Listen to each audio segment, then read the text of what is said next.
It's Casey Loop, and this is For the Health of It. And I'm at the Vein Clinic of Tulsa with Audra Rogers. How are you? Are you a sonographer? Yes. Okay, excellent. And what is that? What is a sonographer? Basically an ultrasound tech. Okay, perfect. And with that ultrasound, you're finding out about varicose veins and things like that. Correct, yes. Okay, so when you do that imaging, the vascular imaging, what are you looking for, and what else do you scan? There's a lot of things that I'm looking for. So first, if I'm scanning your veins, I check to make sure that your veins are working properly, that the valves are moving properly, that you don't have any clots in your legs. I'm also checking to make sure that your blood flow is getting adequately to your feet and all the way back up to your heart as well. And that's what happens with varicose veins, right? It's not coming back up? Correct, yes. And that can be very painful. What are the other symptoms of varicose veins? There's lots of signs and symptoms for varicose veins: swelling, achiness, discomfort, pain.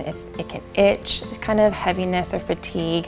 Those signs and symptoms can happen before you even notice all the varicose veins that can appear on your leg. Because when we talk about varicose veins, a lot of times we just think of just what you see. It's not what you feel. And you can have restless legs, and there's a really cool process, I guess, that you would call that you're doing called VenaSeal. Correct. What is VenaSeal? So VenaSeal is a type of vein ablation where we fix those diseased veins that are causing all of those signs that we talked about. But instead of using any weird chemicals or thermal heat, we actually use glue to close the diseased veins. They close it off, and then what happens to the vein? It heals itself, it kind of closes it off and makes the blood go elsewhere? Exactly. So basically what happens is we are fixing the diseased veins that's causing all those signs and symptoms, and that is making those varicose veins appeal. So by basically closing that vein off, it has to reroute back to the healthy veins, and your signs and symptoms eventually dissipate over time. And the one thing everybody's thinking is it painful, VenaSeal? And how much longer after you do VenaSeal can you go back to work? Like, how long does it take? Right away. You walk right out of here right after the appointment. That is so cool. It is. It's very cool. Thank you, Audra. I'm here at the Vein Clinic of Tulsa. I'm Casey Loop,